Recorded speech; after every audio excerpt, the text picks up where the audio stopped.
ముందుగా half KG chicken తీసుకుని శుభ్రం క్లీన్ చేసుకుని చిన్న చిన్న ముక్కలు కింద కట్ చేసుకోవాలి. ఇలా కట్ చేసుకున్న చికెన్లో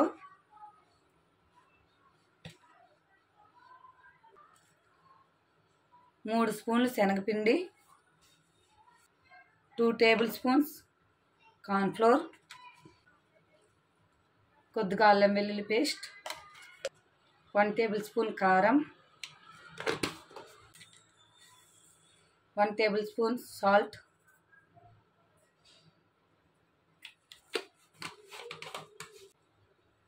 1 table spoon garam masala, 1 table spoon chicken masala, అలాగే కొద్దిగా వంట సోడా. ఇవన్నీ వేసుకొని బాగా మిక్స్ చేసుకోవాలి. ఇందులో కొద్దిగా వాటర్ పోసుకొని ఇదంతా బాగా మిక్స్ చేసుకోవాలి. ఈ విధంగా బాగా చికెన్ పట్టేలా మొత్తం కలుపుకోవాలి. మీకు టైం ఉంటే ఒక హాఫ్ అన్ అవర్ ఫ్రిడ్జ్లో పెట్టుకోవచ్చు. టైం లేదనుకుంటే ఇలాగే వేసేసుకోవచ్చు. పక్కన ఆయిల్ మరుగుతుంది. ఆయిల్ మరిగే లోపల ఒక ప్లేట్ తీసుకుని ప్లేట్లో టిష్యూ పేపర్లు వేసుకొని పక్కన ఉంచుకోవాలి. ఆయిల్ మరుగుతుంది. ఈ ఆయిల్లో మసాలా సరుకులన్నీ వేసుకొని పక్కన పెట్టుకుని చికెన్ వేసుకోవాలి.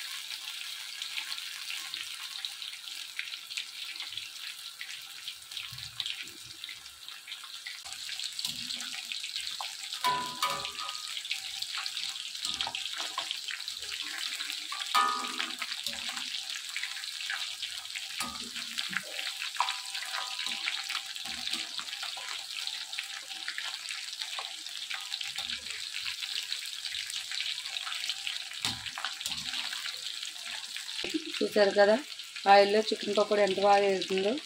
ఇది గోల్డెన్ కలర్ వచ్చేంత వరకు బాగా వేపుకోవాలి. చూసారు కదా గోల్డెన్ కలర్లోకి వచ్చింది. ఈ విధంగా గోల్డెన్ కలర్లోకి వచ్చిన తర్వాత వీటన్నిటిని ప్లేట్లోకి తీసుకోవాలి.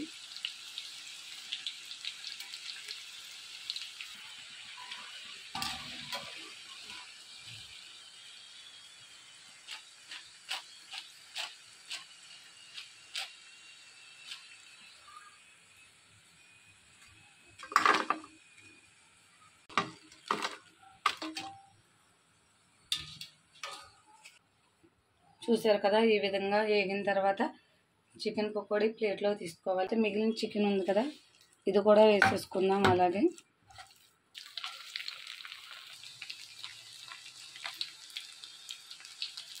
ఈ విధంగా మిగిలిన చికెన్ కూడా మొత్తం పకోడీ వేసేసుకోవాలి. ఈ విధంగా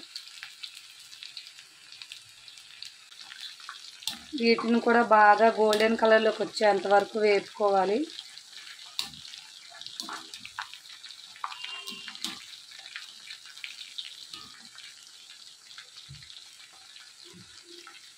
ఇవన్నీ ఇలా గోల్డెన్ కలర్లోకి వచ్చిన తర్వాత స్టవ్ ఆఫ్ చేసుకుని చికెన్ తీసేసుకోవటమే. ఎందుకంటే నాకు చికెన్ మొత్తం అయిపోయింది ఇక, అందుకని స్టవ్ ఆఫ్ చేస్తాను. మీకు ఇంకా ఉంటే నేను ఇంకా వేసుకోండి. ఈ విధంగా చికెన్ పకోడీ తయారు చేసుకుంటే చాలా టేస్టీగా ఉంటుంది. వర్షాకాలంలో ఈ విధంగా చికెన్ పకోడీ తయారు చేసుకుని తింటే చాలా టేస్టీగా ఉంటుంది. వర్షాకాలంలో మనకి స్నాక్స్లా కూడా ఉంటాయి.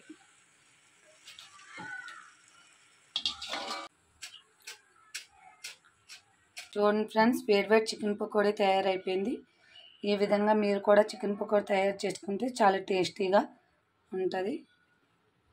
Okay bye friends.